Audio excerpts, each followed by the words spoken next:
15 जून 2007 शाम करीब 5 बजे हरियाणा रोडवेज में 25 साल का लड़का मनोज सफर कर रहा था। उसके साथ मांग में चटक लाल सिंदूर, हाथों में लाल रंग का चूड़ा पहने एक लड़की भी थी। दोनों डरे हुए थे। तभी एक सफेद स्कॉर्पियो ने बस को ओवरटेक किया और सामने ब्रेक मारकर रुक गई। बस ड्राइवर ने हड़बड़ाते हुए बस रोकी। बस के दोनों गेट से 8-10 लोग अंदर घुस आए। इस बीच एक 22-23 साल का लड़का मनोज के साथ वाली लड़की के बाल पकड़कर उसे सड़क पर घसीटने लगा। हमें छोड़ दो, हमने कुछ नहीं किया, हमें छोड़ दो, हमने कुछ नहीं किया। कहानी करनाल मर्डर केस की।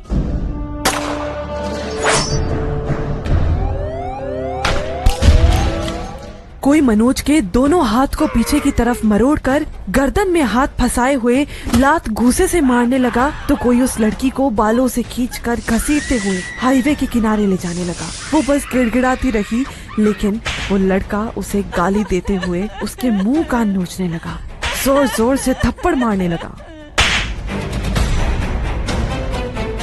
कहीं कोई पुलिस नहीं, कोई रोकने वाला नहीं। तभी झुंड से एक अधेड़ उम्र का आदमी आया। सब उसे गंगा राजताऊ कहकर बुला रहे थे। लड़की को देखते ही वो बोला, देख के रहे हो, गाड़ी से रस्सी निकालो, आज ये बचने नहीं चाहिए।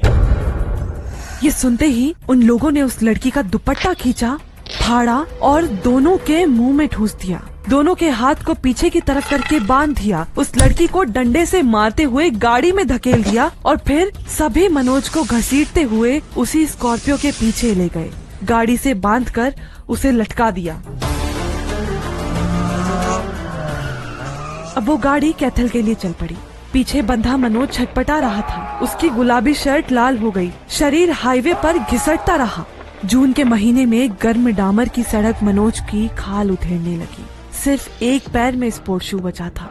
जब उसने करहाना बंद कर दिया तो गाड़ी रोककर उन लोगों ने मनोज को डिक्की में डाल दिया। तभी एक मारुति ऑल्टो कार आकर रुकी। इसमें से कुर्ता पजामा पहने 2 आदमी निकले। उनको देखते ही उस 22-23 साल के लड़के ने उस लड़की को तड़पाना शुरू कर दिया। उसको डंडों से मारने लगे। उसके पैरों पर खड़े हो गए। अब कुर्ता पजामा पहने उस आदमी ने बोला, इसको मारना मत, जिंदा रखो ताकि ये मनोज को मरते हुए देख सके। सभी ने बंधे हुए मनोज को पीटना शुरू किया। मुंह पर घूंसे मारकर उसके दांत तोड़ दिए, फिर उंगलियां तोड़ी, हाथ पैर मरोड़कर प्राइवेट पार्ट पर डंडे मारे और फिर उसके प्राइवेट पार्ट में डंडा घुसा दिया।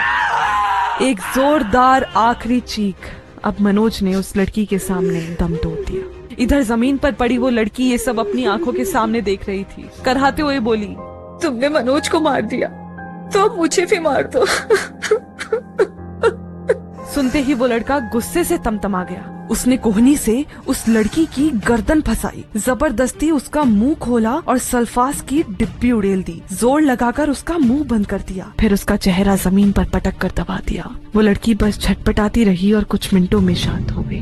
अब गंगाराम ने उस 23 साल के लड़के से बोला, दोनों मर लिए, लाश फेंक दिया सा। इसके बाद अब दोनों की लाशें बोरी में लपेटी और पास की नहर में फेंक दी। करीब 1 हफ्ते बाद 23 जून 2007 दोपहर के 3 बजे हिसार के नारनौंद के पास खेड़ी चोकटा गांव में एक आदमी घूम रहा था। उसका नाम कृष्णा था। अचानक उसकी नजर बाल समाद नहर के किनारे पर पड़ी। वहाँ सफेद बोरीनुमा एक चीज पड़ी थी, सड़ी गली कीड़ों से भरी। कुछ देर तक वो उस बोरी को देखता रहा। उसको कुछ समझ आता तभी उसकी नजर दूसरी छोर पर पड़ी एक और बोरी पर पड़ी।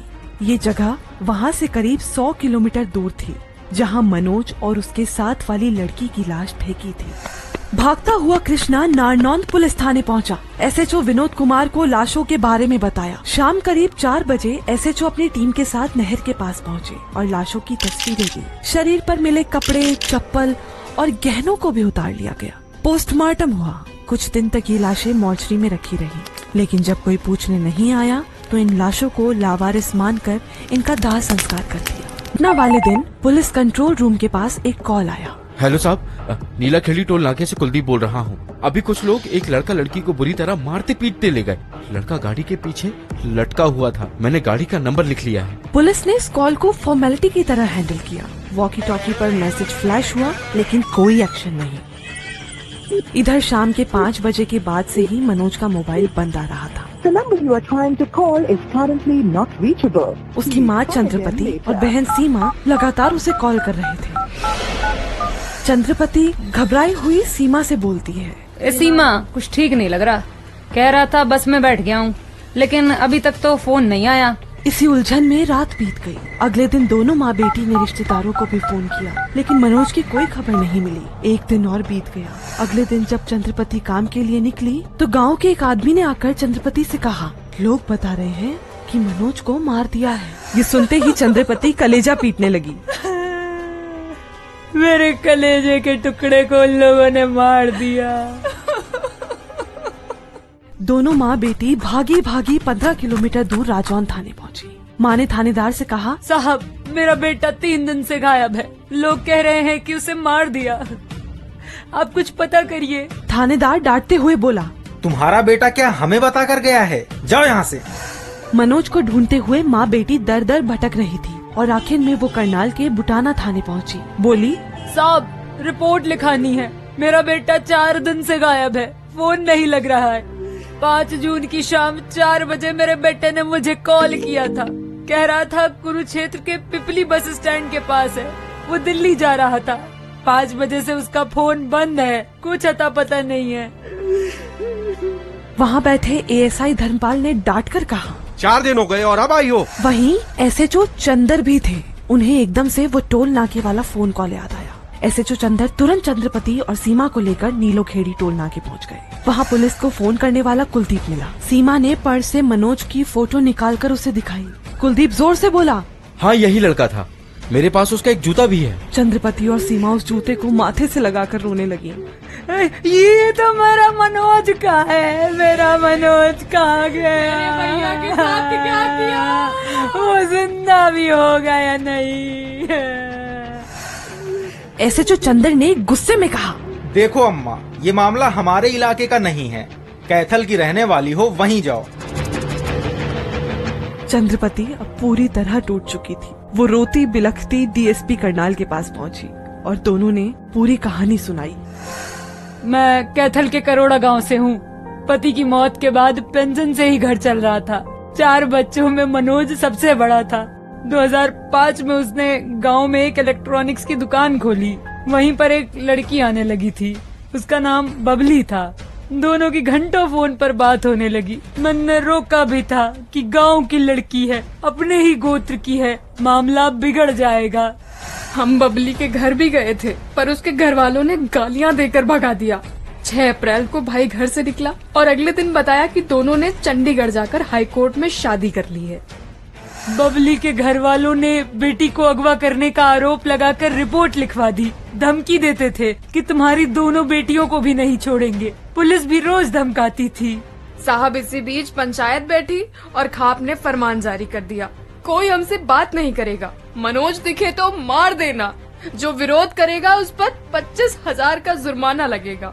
दोनों ने ये भी बताया कि 15 जून को सुबह 6:30 बजे राजौंद थाने में इंस्पेक्टर जगबीर सिंह के सामने मनोज और बबली ने बयान दिया। फिर कैथल कोर्ट में बताया कि उन्होंने अपनी मर्जी से शादी की है और उनकी जान को बबली के घर वालों से खतरा है। कोर्ट ने पुलिस को उन्हें प्रोटेक्शन देने का आदेश दिया। बबली का परिवार लगातार उनका पीछा कर रहा था। उनसे बचने के लिए ही वो दोनों बस से दिल्ली निकल रहे थे।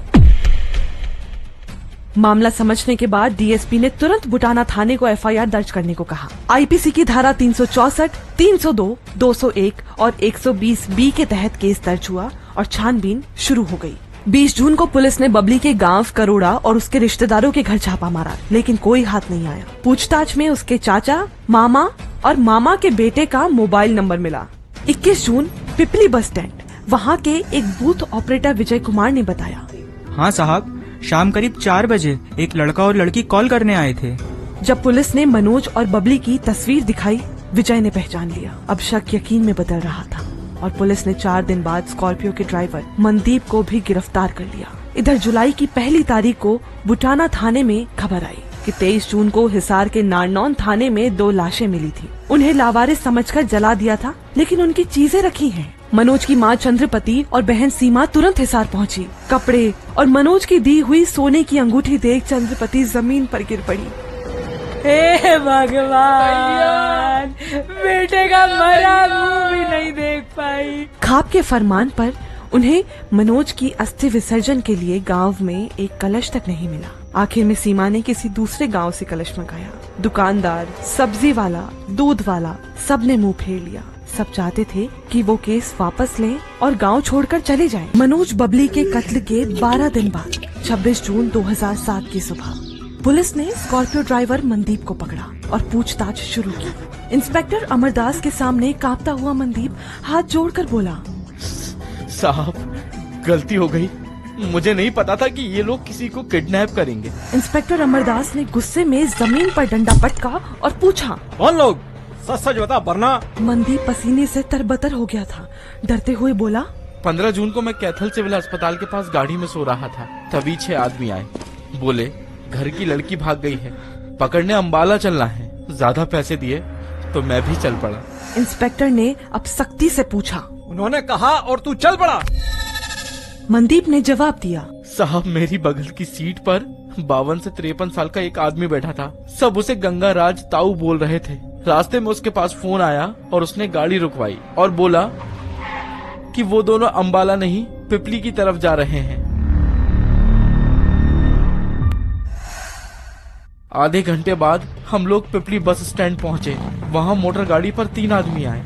गंगाराज से कुछ बातचीत की और फिर सभी आगे बढ़ने लगे। वहां से एक बस निकली तो ताऊ ने मुझे उसका पीछा करने को कहा। बुटाना थाने के अजहिरी गांव के पास सभी ने बस को रोककर एक लड़के और लड़की को घसीटते हुए उतारा। उन्हें मारते पीटते कैथल के करोड़ा गांव की तरफ आ गए। तब तक रात हो चुकी थी। उसके बाद का मुझे पता नहीं साहिब क्या हुआ। इंस्पेक्टर अमरदास ने फिर पूछा, दोनों का मर्डर होते देखा था या नहीं? मैंने नहीं देखा साहिब। वो लोग लड़की के रिश्तेदार थे। जब लड़की को पीट रहे थे तो वो बार बार भैया, दादा, चाचा, मामा कह रही थी। अब पुलिस बबली के घर पहुंची और उसकी मां ने बताया कि वो कुछ नहीं जानती। कुछ ही दिनों बाद पुलिस ने बबली के भाई सुरेश, चाचा राजेंद्र और मामा के बेटे गुरुदेव को पेहोवा से हिरासत में ले लिया। दूसरे दिन पुलिस ने बबली के मामा बारूराम और मामा के बेटे सतीश को भी गिरफ्तार कर लिया, लेकिन गंगाराज अभी भी फरार था। इंस्पेक्टर अमरदास ने बबली के भाई सुरेश से पूछा, मनोज और बबली को किसने मारा? 25 साल के सुरेश के चेहरे पर जरा भी शिकन नहीं थी। फौरन बोल पड़ा, मैंने। बबली ने हमारे परिवार की नाक कटवा दी थी। मनोज और हमारा गोत्र एक ही है, दोनों भाई बहन हुए। उनकी शादी कैसे बर्दाश्त कर लेता, इसलिए मार डाला। तभी बबली का चाचा राजेंद्र बोला, रस्सी से बांध के गर्दन तोड़ दी और दोनों की लाश नहर में फेंक दी। मनोज और बबली को आखिरी बार जिंदा देखने वाले कुलदीप के अलावा पुलिस के सामने कोई दूसरा चश्मदीद नहीं था जो साबित कर सके कि इन सभी ने ही मनोज बबली का कत्ल किया है। अब इंस्पेक्टर ने मनदीप से पूछा, आखिरी बार तुमने मनोज बबली को किस जगह पर देखा था? मनदीप रोते बिलखते हुए बोला, मैं सभी को करोड़ा गांव के एक खेत में छोड़कर लौट आया। तब वो दोनों जिंदा थे। मेरे जाने से पहले एक मारुति कार वहां आई थी जिसे बारूराम चला रहा था। अपना नाम सुनते ही बारूराम कांपने लगा। साहब, लाशों को बोरी में भरकर वो लोग मेरी कार से ले गए और नहर में फेंक दिया। पुलिस ने बारूराम के खेत से कार बरामद कर ली। जांच के दौरान गाड़ी से बबली की पायल के घुंघरू और एक पर्स में फटी हुई मनोज बबली की फोटो मिली। गाड़ी में कई जगह खून के धब्बे थे। इंस्पेक्टर ने इन सभी के सैंपल जांच के लिए भेज दिए। स्कॉर्पियो से रस्सी, लंबे बाल और डंडे मिल चुके थे। सारी कड़ियां जोड़ने के बाद मामला करनाल सेशन कोर्ट पहुंचा। दबाव इतना था कि कोई वकील केस लड़ने को तैयार नहीं था। आखिरकार हिसार के एडवोकेट लाल बहादुर खोवाल ने केस की पैरवी शुरू की। वो बताते हैं कि केस में 3 सेशन जज बदल चुके थे।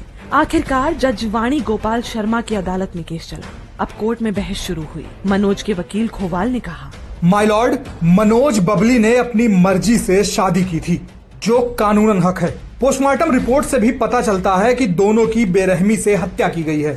बचाव पक्ष के वकील ने टोकते हुए कहा, हुजूर, ऐसा कोई सबूत नहीं है कि मर्डर हुआ और इन्हीं लोगों ने किया। नारनौंद में नहर के पास जो लाश मिली थी वो पहचान के लायक तक नहीं थी। सिर्फ कपड़ों और गहनों से पहचान नहीं हो सकती। खोवाल ने पलटवार किया, क्या डीएनए, फॉरेंसिक और पुलिस जांच सब झूठ है?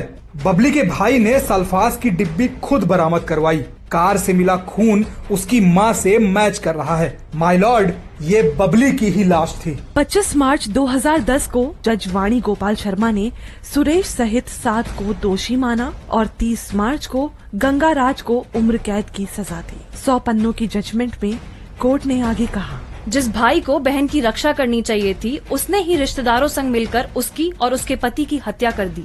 जिस बर्बरता से कत्ल किए वो रेयरेस्ट ऑफ रेयर है। इस केस में 52 साल के व्यक्ति की जो सोच है वही 25 साल 30 साल के लोगों की है। ऐसी सोच को हमेशा के लिए खत्म कर देना चाहिए। इसलिए दोषियों को मृत्यु दंड दिया जाता है। इन्हें फांसी के फंदे से तब तक लटकाया जाए जब तक इनकी मौत न हो जाए। फैसला आते ही पूरे गाँव में तनाव बढ़ गया। पुलिस को करोड़ा गांव में चौकी बनानी पड़ी। बबली के परिवार वालों ने करनाल सेशन कोर्ट के फैसले के खिलाफ पंजाब और हरियाणा हाईकोर्ट में अपील की। 11 मार्च को हाईकोर्ट ने इस मर्डर को रेयरेस्ट ऑफ रेयर मानने से इनकार करते हुए सतीश और गंगाराज को सबूतों के अभाव में बरी कर दिया। सेशन कोर्ट के फैसले के बाद से ही सुरेश, राजेंद्र, बारूराम और गुरुदेव अम्बाला जेल में है। सुप्रीम कोर्ट ने भी 9 जनवरी 2019 को ये फैसला बरकरार रखा। मनोज की मां की सुरक्षा के लिए आज भी घर में पुलिस तैनात रहती है। बहन सीमा अब पुलिस ट्रेनर है। वो कहती है, सिर्फ उम्र कैद ये मनोज के लिए न्याय नहीं है। अगले एपिसोड में जानेंगे एक और केस जिसमें सुनाया गया मृत्युदंड।